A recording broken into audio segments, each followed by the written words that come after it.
मैं राहुल गांधी से सीधे पूछना चाहता हूं, क्या आप वहां इलीगल इमिग्रेंट से मिले थे? और अगर मिले थे तो आपकी इलीगल इमिग्रेंट के साथ मीटिंग किसने तय की?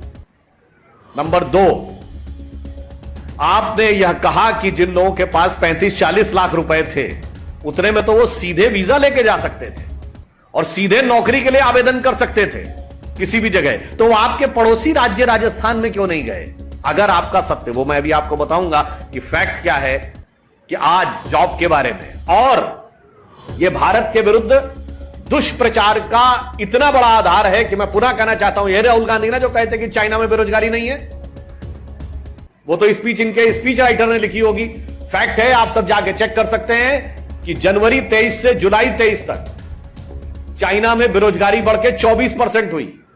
अगस्त 23 से जनवरी 2024 चाइना ने अपने बेरोजगारी के डाटा देना बंद कर दिया और जनवरी 24 से फिर जो शुरू किया, जुलाई 24 में 17% है, जबकि उन्होंने अपना आधार बदल दिया।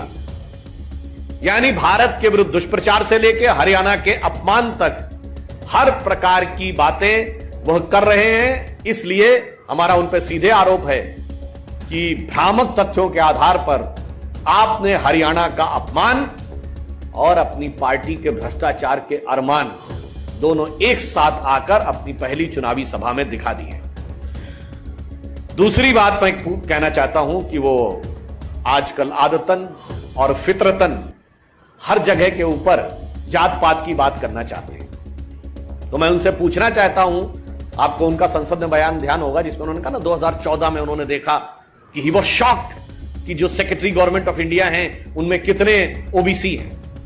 अब उन्हें यह पता नहीं है कि सेक्रेटरी गवर्नमेंट ऑफ इंडिया जो बनता है वो यूनियन पब्लिक सर्विस कमीशन का एग्जाम क्वालिफाई करके बनता है और उसके बाद एक निश्चित प्रक्रिया से प्रमोशन पाते हुए तकरीबन 30 साल की नौकरी के बाद बनता है। ये कांग्रेस का अध्यक्ष का पद नहीं है कि पैदा होते ही सीधे अध्यक्ष पद पर पहुंच गए। और आज मैं पूछना चाहता हूं, राहुल गांधी जी को शॉक क्यों नहीं लगा? आज तक हरियाणा के जितने भी मुख्यमंत्री हुए हैं, आप सबको पता होगा, बताइए इसमें से एससी ओबीसी कौन है? कितने ओबीसी बनाए?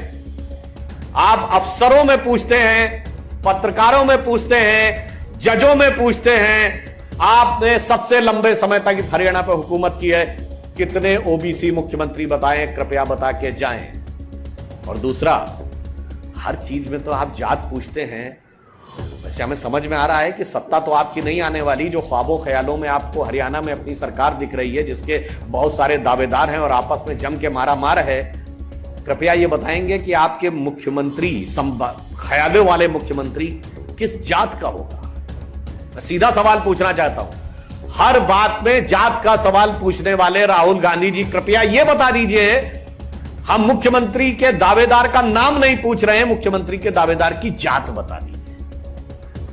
और मैं आप सबसे अनुरोध करूंगा कि एक बार उनसे पूछिएगा और सवाल का कोई जवाब नहीं आए।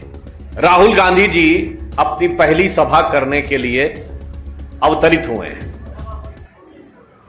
कहा जाता है कि समान प्रकार के लोग समान प्रवृत्ति के लोगों को आकर्षित करते हैं। तो साहब वो अमेरिका में भारत के बारे में अनाप शनाप बोलने के बाद सीधे हरियाणा की धरती पर पहुंचे, तो उस स्थान पर पहुंचे और उस प्रत्याशी के प्रचार में पहुंचे जिसने शायद वो बात कही थी जो राहुल गांधी और कांग्रेस के नेतृत्व के मन की बात थी।